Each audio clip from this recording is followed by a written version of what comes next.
Hello everyone and welcome back to another video. So what I'm going to do today, I'm going to be looking at the early access version of Inquisitor Martyr. I'm going to be showing off some of the basics to the game, nothing too advanced, nothing too special. I'm just going to go over some of the basic features, show them off, hopefully it'll inform you a bit, and actually discuss where the game is in early access at the moment, because I know a lot of people message me on Steam, on Discord, saying, hey, should I buy this game, should I invest in it and stuff like that. So I'm just going to basically give you my personal opinion on how I feel about the game at the moment. So let's jump in and let's get started. Okay, so the first things which are available now in open access is two kinds of characters. So if I was to go and create a character over here, you have the Crusader and Assassin. The Assassin is the class you're seeing here. I'm actually playing as a sniper variant of the actual Assassin class. So if I go to create and I go to the Assassin, you have Infiltrator, you have Sniper, and you have Eradicator. Down here you'll see like all the special bits and stuff like that which you can take. If I go to Crusader, the Crusader is a bit more of the tanking kind of class. So you get the Juggernaut, the Assault Gunner, and the heavy weapons. Now, in previous videos I've actually played as a Juggernaut, so if you want to go and check them out, go and check them out. It's a really fun class. We also have, sorry, if you could just go back to here, we also have the Psyker class, but the Psyker class is not available yet. The Psyker class is going to be coming out in a few months' time. They've actually put like a really cool roadmap out for the game. I'll link it below in a picture in the description, because that's what now is planned until the game is actually coming out into early access. So if you want to go and check that out, then feel free to go and check that out. But what I'm going to do now, I'm actually going to load in on my Assassin, and I'm going to go through some of the basic stuff, show you basically your player hub area and stuff like that, and show you how to work it and how to connect to games and all the cool stuff which is connected to your character. So this is the command bridge. This is basically your home base when you play Inquisitor Martyr. I just want to add, before I actually get into some information, that this is all an alpha build, so everything could change by the time it comes out. I'm sure a lot of stuff is going to change since it's an alpha, and with everyone's feedback, everything changes. So just be aware that this is an alpha build, so if you see any problems, any glitches or anything like that, the devs are probably aware with bug reports with everyone sending stuff in, so keep that in mind. Right, so this is your bridge, your command bridge. So this is where you can launch missions from, buy weapons, craft weapons, your storage, everything like that. Now, this is not going to be a full in-depth guide to everything at the moment. Like I said at the start of the video, I'm just briefly going to go over certain bits just to get you up to speed. Over the next couple of weeks, I'm actually going to invest a lot of time in making certain videos about certain aspects of the game to give you more advanced views on how stuff works. But just for now, just bear in mind that this is just a small preview basic guide to look over.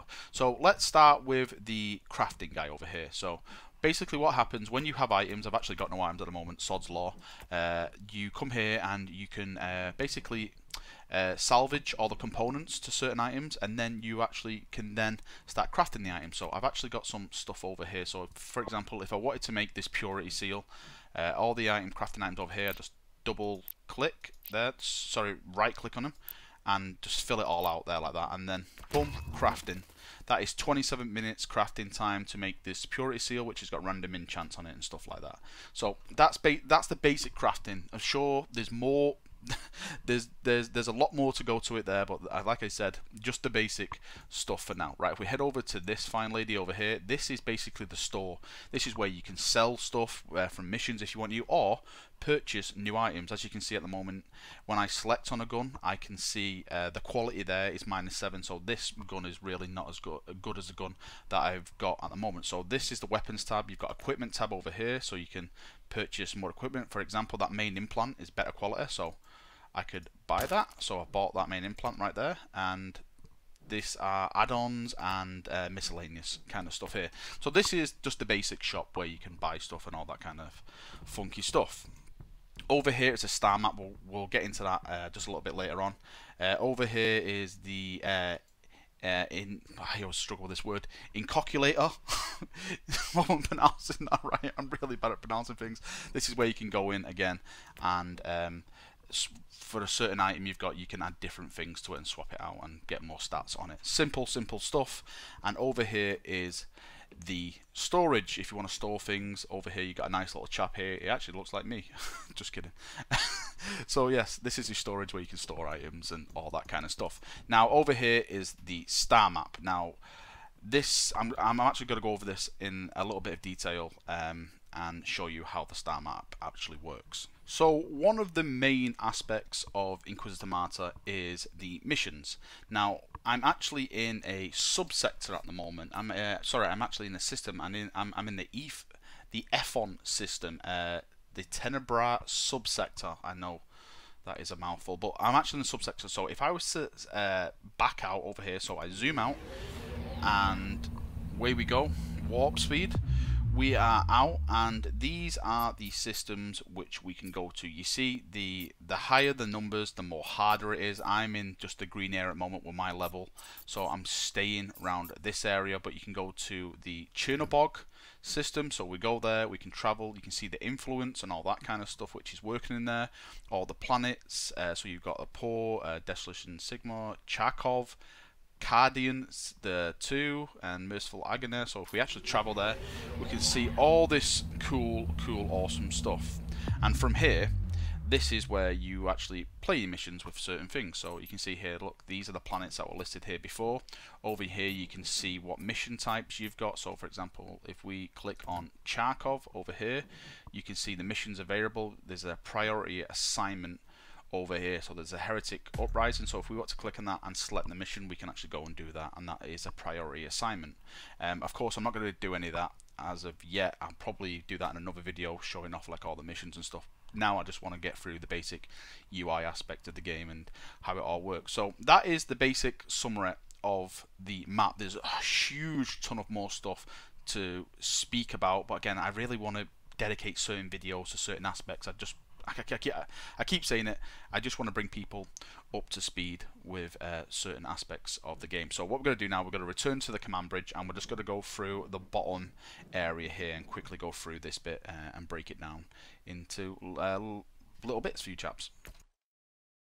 Okay, so we're back on the command bridge, and the first thing, which is probably the most important thing, is your character. So if you go down here and click on this tab, this is the character tab, and through here you can basically see everything about your character: the stats, defense, attacks, everything. So this is my hit points, my suppression, my adrenaline, the dodge, damage reduction, physical resist, heat resist, warp resist.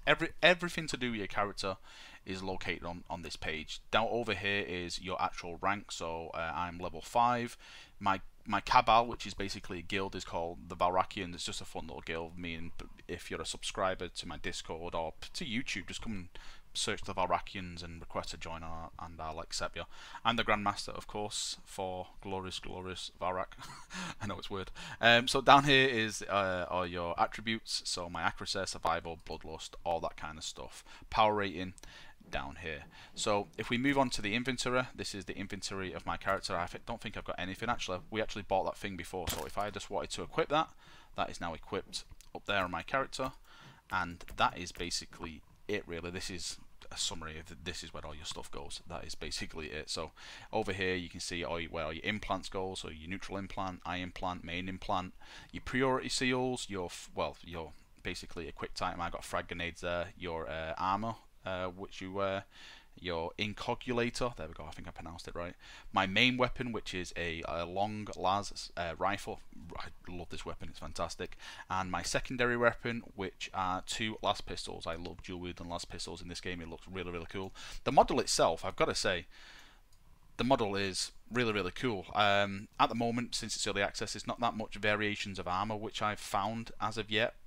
Like your face changes, like the mask and some of the colours and stuff, but there's not a lot of like body changing armor yet, but of course that will come with time. Right, if we go to the skill tab, this is where you basically you can spend your available points. So at the moment I've started to put stuff in range combat, and since I'm more or less focusing on being a sniper, aim shots as well. So you can see here I've got like a 2% damage for aimed and sniper skills, and range combat I've got grants plus 1% critical chance bonus with range weapons, and grants plus 1 critical chance bonus with range weapons. So I'm just getting the right build. This is all new to me, as it's probably going to be to you as well. So what the process is of this early access is learning how to best suit our character, how to do it all. So when it actually does come out, I can jump straight in, straight away, and just know what to go with and all that kind of stuff. So just play around with this, have fun making different weird classes. As you can see here, there's so much stuff you can do. Physical attacks, execution, criticals, damage over time, heat attack, suppression, debuff, support, hit points, defense, close combat, single DPS, area effects. There's so much stuff you can invest in. It's absolutely just madness and awesome at the same time, with all this cool stuff which you actually have now with this game. Right, if we move over to heroic deeds, this is basically heroic deeds. At the moment, you can see what I'm more or less working to. So perform 500 single hit kills is basically what I'm about to hit. So I've got 416 and reward plus 1 bloodlust attribute point, so I can then use those points from my heroic deeds. Again, it's just going through them all, and just look, there's just so many, there's so much cool stuff you can do. Kill 250 champion enemies, reward enchanted corpus, skill branch, you know, it's all cool stuff. The game itself is really turning into a gem, and I'm not just saying that, it really is turning actually into a gem. Right, so let's go back to the bridge and let's go back to the next tab. Right, so the three next tabs located next to the character tabs are basically stuff we've already covered. So you've got the inventory here, which we've already spoke about. You've got your skills, which we've just spoke about, and you've got your heroic deeds we've just spoke about. Now the next thing is glory, and as you can see here, your weekly glory which you can achieve. So this is for certain stages which you hit, you get some rewards. So glory award, fate, again greater glory award, another fate, and excellent glory award. Missions completed on the same challenge level. So you know, the more glory you get with, the more deeds you actually do in game. So what you want to be doing is maxing this out every week so you can get the best kind of awards. If you go to the leaderboard, you can actually see the actual leaderboard of people and all that kind of stuff. Hey look, we've got Eisenhorn, he's returned, so pretty cool. PvP is not there, and season is not there at the moment. And the next one is friends list. Basically that sums up, these are people who've added me as a friend. Feel free to add me if you want. My name is Valrak if you want to add me as a friend. Find player, again you can find player and request when people request to be your friend. Now the next thing is the Cabal, which is basically the guild. So my guild is called the Valrakians, and yeah, this is basically the hub now for your guild. So if I go to members, it gets a bit buggy here sometimes. There we go. So these are all the people I've got in the guild so far. You can actually see the people who are actually online. So we've got Zeta Falcon, who's at base at the moment. We've got Pox Walker, who's actually on a mission. Any more people? Mulgrain, who's on a mission, and Hyzates, who's out on a mission as well. And if I wanted to, I can promote, demote, kick these members and stuff like that. This is still in its infancy, of course, alpha. This is going to get a lot more love dedicated to it as well. But as you can see, you know, they do have guilds and stuff into game, and your guild itself does have challenges and stuff. So the Cabal mission is Seek the Forbidden Law. We actually complete the first mission, which is collect Curio from Mutants of the Reborn. So we got 220 out of 220 of that, and the next one now is collect Unholy Codexes from Wordbearer Sorcerers. So that's what we're working on now. So we've got 34 out of 280. You also have a tech tree in here. Again, I haven't got any influence to start researching stuff, but I think what I'm going to be going with is started adding players and stuff like that to do it up. And if you go to browser over here, these are all the other Cabals, basically guilds, which are in game. So you can search them by rank, you can search them by members. So if we go members here, like this one, Ordo Sicaris, has got 30 out of 20. This guy's got 24 out of 20, stuff like that. The Valrakians, 20 out of 20, all that kind of stuff. Now, if I go here and go to applicants, this guy wants to actually join. So all I do here is click accept applicant, but my Cabal has reached the member limit, so I'll have to research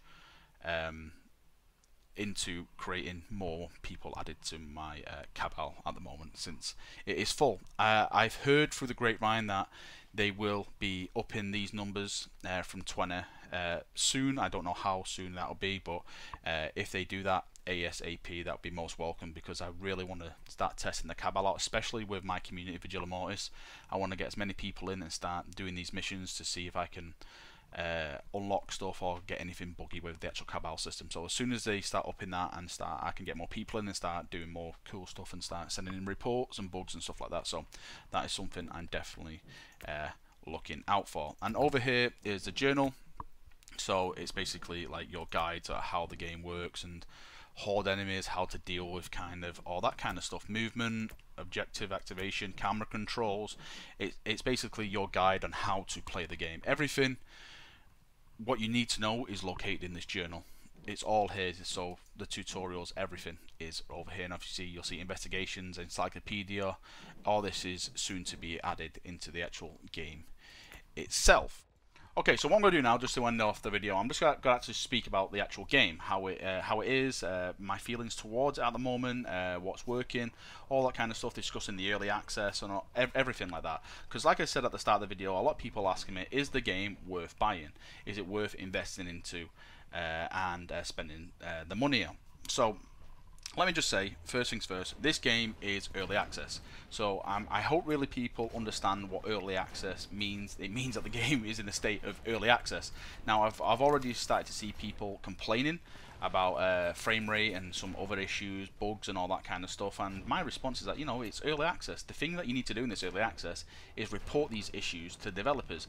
I don't really see this game now as a game where I jump in, I'm having you know, a fun experience where I'm jumping in and playing to get fun. I'm actually jumping in to play this game to find as many bugs as possible, so I can report it to the developers. So when the game does come out fuller, I can enjoy it to the best of my ability then, because all the bugs and all the problems with it have probably, hopefully, have been fixed by then. So I'm hoping that people have the same mindset as me at the moment and not just jumping in this just to play it for, like, you know, 10 to 15 minutes to do a couple of missions, sign off, and just leave it at that. I really hope people are really getting involved in trying to report all the problems with the game. With the problems themselves, obviously there's a lot of bugs. The main issue for me was the frame rate issue. I had a huge problem with frame rate, but I must say the developers have worked on magic and it has improved vastly for me. Really, really, really good. Like one time I was getting like 15 frames a second. It was just horrible. It was like a stutter effect. But now I'm getting like 40, 50, even 60 steady frame rates on these big battles and stuff. So the developers are definitely taking into note what's going on. They're working on the problems and they're solving the problems. Of course, there's still a couple of issues there. At the moment, you've seen in the background, playing two-man co-op. But when there's 4 people on the stream, when there's 4 people actually in the party, it can get a little bit laggy with the frame rate. When everyone's firing all their weapons, grenades going off, explosions and stuff like that, there can still be problems. So hopefully the developers will be working on that a little bit more and get it down, because I personally feel at the moment the biggest cause of concern, this is just me, is that optimization. Once they get the optimization all fleshed out for this game, I think it's going to be an absolutely fantastic game to play. Now, on the subject of should you purchase this game right now, it all depends on how you feel about early access games. Are you willing to take the risk on an early access game? For those of you who know, I backed Eternal Crusade, and even though I don't regret the decision, it really upset me how that game was handled from in the early access stage. Like some of the stuff that was changed, what the game was supposed to be, to what we got and stuff like that. So it's all risk. Personally for me, I know I'm just as bad as probably saying this, is that I probably will always jump in to an early access Warhammer 40k game just because I want to give my feedback and make it probably the best game it can be. Of course, it's up to then the developers to come in and listen to that and work on that. And I'm not just saying this, I really do think the developers on this game take the feedback properly from the community. They work on the issues which are getting reported properly. You know, they're not just saying okay, we're working it, and they never work it. They actually do fix the problems which people are experiencing. If you go over to their forums, the interaction with the developers is great. If you go over to their Discord, the community manager over there, he'll answer questions, is always on there every day. You know, there's always a presence of someone to contact within the community who will, you know, answer questions, or you can report stuff to. So I like I said, it's a hard one. If you've got the cash and you're willing to jump in, then of course that choice is yours. Me, I'm always going to jump in and play these games and try and fix them, trying to, you know, report all the bugs, trying to make them the best games. But it's all down to a personal decision. If you want to take that risk, then take that risk. But you have to understand that when you back a game in early access, you're backing a game which is in early access. Expect bugs, expect problems, expect crashes, all that kind of stuff. Just you know, brace yourself for that kind of stuff. And once you know, you get over that, then it's going to be a fun game. You actually got to enjoy it. You actually, you know, you'll be doing the stuff to actually enjoy. That's probably it for me, chaps. I hope you've enjoyed the video. It's been good. It's been fun. I hope I've shared some information. I hope I've provided some information. If you've got any questions, leave a comment in the section below and I'll do my best to answer it and get back to you. But yeah, thank you for watching the video. I hope you've really enjoyed it, and you'll be seeing a lot more content with Inquisitor Martyr coming from my channel very, very soon. More guides, more all that kind of stuff to better yourselves as players. So see you all soon. Thank you for watching and have a great week. See you now, and bye-bye.